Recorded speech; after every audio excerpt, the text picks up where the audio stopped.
And I'm very pleased to introduce this next speaker. When I got off stage just now, he said, are you a burner? Have you been to Burning Man? So I know he's a man of culture. He has studied mechanical engineering. He's been at the Polytechnic in Hong Kong, so you know he's a man of intellect. And now he's building in Web3. EnergyWed, my brother here is a true leader of the movement. And so you know he's a man of heart too. Please join me in welcoming Ed Hesse. Thanks. Thanks, Ed. Who was that? Who was so loud?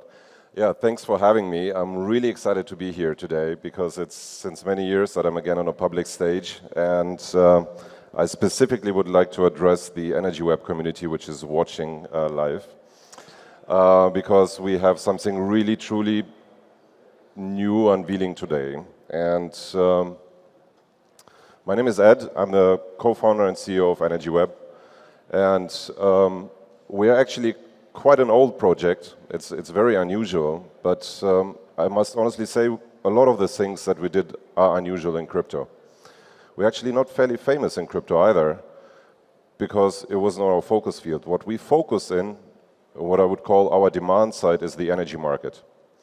So the vision that we're actually going to unveil today, which we finally are able to manage to onboard the energy market into the decentralized world, actually started in 2014, where we conducted workshops with Gav and some other Ethereum co-founders. And so that's much older than my son, who sits right here. And so you can consider me granny in this industry. So I'm really excited to go deep into this. So now we actually have over 200 companies using this software already. It's not completely Web3, so we focused on the industry to bring them into the decentralization, not from the tech and then into the industry. We did it the other way around. And what we do is we accelerate decarbonization. So what is the problem that we're solving? And so if you look at energy markets, there's basically two forces that are contradicting each other. On the one side, decarbonization markets are booming. You know, the sheer size of the market is exploding. In green commodities, you see a new registry for tracking green commodities coming up every other week. On the energy market side, if you look the additions that only happened in the last year, how much new renewables were added, only in 24, is you see like only in solar, 27% of the total solar was added last year. If you look at the batteries, 45% of all batteries came into the grid. What that means is the grid is decentralizing at a really increasing pace. But the problem is, if you look at the coordination layer, which is here on the left, so if you want to build a power plant, regardless which scale, you know, even if on your home, you have to apply for a permit. And so these queues to apply for permit, they're getting longer by 28% every year. And and this number is rising. At the same time, if you do business in energy and you build a power plant, you want to have a forecast how much money you're going to make. And the issue here is curtailment incidents. What that means is the grid operator shuts off your power plant. So it's breaking your business model. And the incidents are increasing by 68% year on year, which means the amount of incident. This is dramatic. And what it simply says is coordination fails. Coordination of the whole energy market fails. It's not fit anymore to drive the future. On the other side, if you look at the whole decarbonization market, and there is 94% of all investors, they say we don't trust ESG reports anymore. So you see the paradox here. The markets are booming, but there is a lack of trust, and coordination is failing. So at first I want to show you how we solve trust, and then I want to show you that with the same solution how we solve trust, we solve the coordination problem. And it literally took 8 years to get here to do that. So if you want to solve trust, there is a lot of tools available already in the world how to solve trust through assurance. You can also avoid assurance by just taking an insurance, but it's the most expensive thing. So if you look at all the assurance tools, you can actually put a formula on top of them. If you compare assurance tools like audits and certifications, of course, and you have to look at the metrics. How long does it take to get to the data? How much data you're actually looking at? Because usually in audits, you only take sample data. And then how much does it cost to assure this data? So you have all these metrics. Here at X, it shows like how long it takes. So usually it's a month. If you look at an example of external audits, it usually takes a month, and you only do it once in a year. And so where you get like a snapshot of truth. And on average, it costs maybe between $500 to $600 on $1 million revenue. Is a rough number, is indicative. So what we actually kind of built with the energy market together is a tool that completely changes this formula. And you heard this word many times probably called verified compute, but you probably know it in different contexts. So verified compute is changing that formula dramatically. Every assurance tool that exists in the energy market you can improve it by 10x. And how this in the example of audits, you don't have a single audit anymore. If you apply verified compute on the data and the logic, it's like a continuous audit all the time, auditing the logic and the data. What happens with this, actually, the cost is dramatically going down of an audit. You're looking at the whole data, and it actually opens up new business models because you have verified data and logic in real time. So, and I want to show you how actually verified compute feels in the industry, in the corporate sector. Now, to you, as coming from crypto, this will be like a no-brainer because you know exactly what verified compute feels like. It's actually an explorer, a blockchain explorer. That is the first time humanity experienced verified compute. You don't trust, you just go in an explorer, you put your address inside, and you see all the transactions. And that's exactly the output of verified compute in the corporate sector, where you can put your identity inside or the asset, and you see what happened with the asset in the past, upstream or downstream.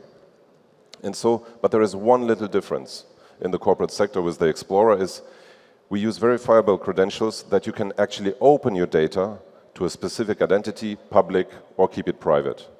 And that is a big difference to the public blockchain Explorer. Now the thing is, once you have a corporate that is using verified compute and has this internal explorer of the data which is verified in real time, this opens a complete new world because this is an example in the aviation sector. So we have multiple applications already running. This application specifically is a registry we have built, book and claim registry in the aviation sector. It's the largest registry to track green certificates. So we have an Explorer there that we're actually launching in 3 weeks, and that's what I want to talk about later. But what happens is, in this registry, there is PDFs coming in and PDFs coming out. There is fuel suppliers, airlines, that bring PDFs in. On the other side, there is buyers of those certificates that get PDFs out. Now, if you deploy verified compute for a specific type of data, with the fuel providers, airlines, book and claim systems, aggregators, corporate buyers, what happens is the following. In future, in the very near future, we will see ESG reports that is not a PDF file. It will be an ESG report that has links. And so if Microsoft will publish their ESG report, you will have a link where they say, we bought so many certificates to offset this. You click on that, you see exactly where the certificates came from, which airline took it, which fuel was processed. So you can actually browse the whole vertical across upstream and downstream. And once you understand the power of verified data and logic, you understand that this is the substrate for asset tokenization. So this is the basis for tokenization. And so this data and this logic enables a lot of more business models to be built on top of that. So,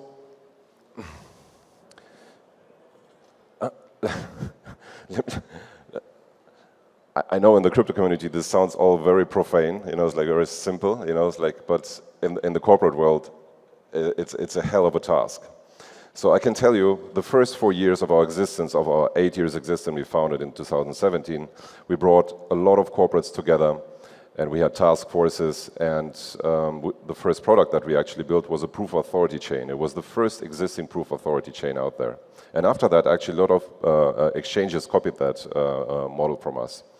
So the first applications that we did with corporates was you hash data. You just verify data that it happened. So you bring integrity to the data.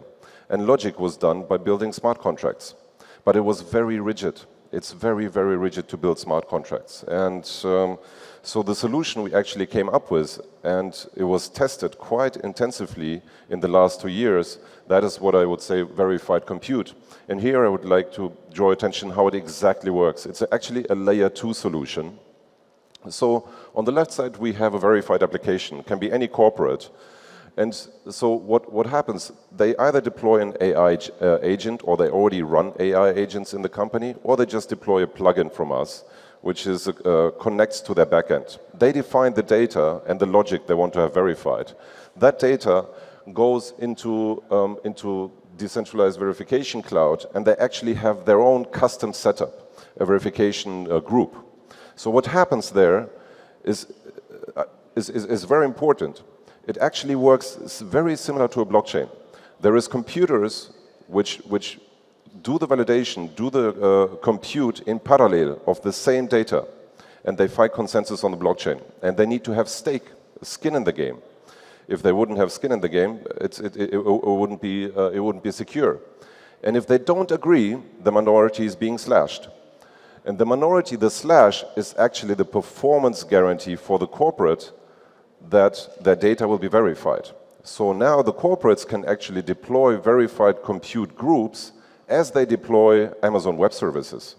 They can say, this data is really important for me for compliance purposes. I would like to verify that data because it massively reduces my cost on compliance. And so they just deploy it like Amazon Web Services. They say, I want to have 20 nodes, I want to have so much security inside, and they have a price, and they have to pay, and they don't want to pay in crypto. So they pay in US dollars, but the US dollars actually arrive in USDC, which is paid as a reward to the compute providers and to the stakers. And so on the other side, we have our ecosystem. In our ecosystem, we build stuff to deploy actually verified compute. And on the other side, we have compute providers and we have stakers. So, and the result of this will be a lot of explorers. There will be a public explorer and a lot of private explorers of verified data. Now, this is actually a very simple setup, but the magic really happens if you stack that setup. And I want to show you this application, this application we have developed over the course of 5 years together with the Australian energy market operator. So the Australian energy market operator, which manages the whole energy market in Australia, is using this technology developed together with us. The way it works, at the core of it, is verified compute. So the way this actually works in Australia is you have on the left side the guys who make the rules.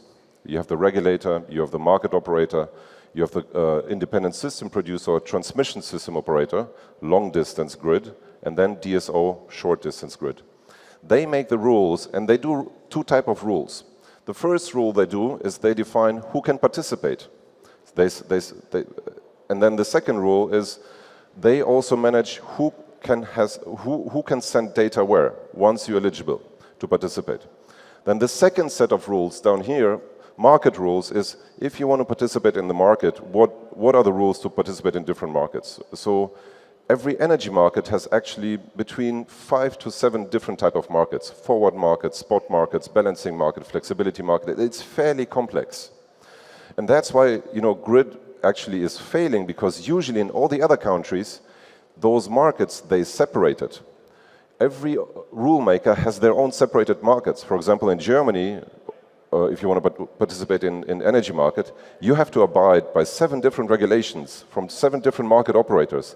It's a nightmare. You don't even participate in, you don't even start thinking about it because you need at least a few million on your bank account just to be compliant up front before you participate in the energy market.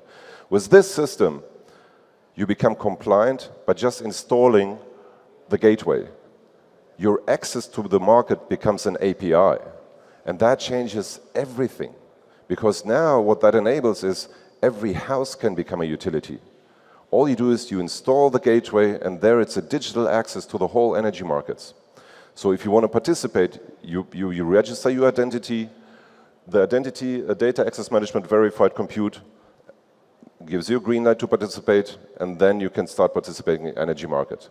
That is a complete revolution in energy markets. We published this a year ago, and since then we have multiple countries really knocking at the door and they want to change their energy markets. So this is how we're going to change all energy markets in the next 10 years. So the announcement is, in a few weeks, we finally close the picture, the full vision of what we were dreaming of 8 years ago. So we have built all the stack. The only thing missing at the end was actually how we really bring these worlds together, which is the corporate world and the Web3 world. So in a few weeks, we launched the first verified application, end-to-end. It will be a safe aviation fuel certificate, kind of the registry which I've talked about before. And so it has a full end-to-end flow. What does it mean, end-to-end flow? On the one side, there is data going into this verified compute in this custom group, and it comes out verified, and they have an explorer, and that explorer is visible for, it's public data actually. Anyone can look into it. And at least all the upstream and downstream companies which are very interested in that data. On the other side, on the Web3 side, we massively improving the token economics and the utility of the EnergyWed token. So what will be possible now, at first, you can now stake on the chain and support the security of the chain. It's a proof of stake chain on Polkadot. Then you can restake that position into the solution. And you actually restaking into the solution means you're actually contributing to a service level agreement. Because to provide verified compute, you need compute and stake. It's your skin in the game. And it's actually a service level agreement that you provide. And the reward is being paid in USDC. And so that starts in 3 weeks, and I'm really curious to see that coming out, because it will be actually the first in the world functioning like this. So what I would like to say at the end of my presentation is, because we came from the market, from the demand side, this is just a few of our partners we have been working with in the last 8 years. We already talked about the solutions to all of them, and we see massive demand coming now towards us. We will be publishing or bringing applications now live every month, and we actually accelerating. Next year, we completely go into acceleration. So the call that we're looking for partners. We need partners everywhere on the technological side.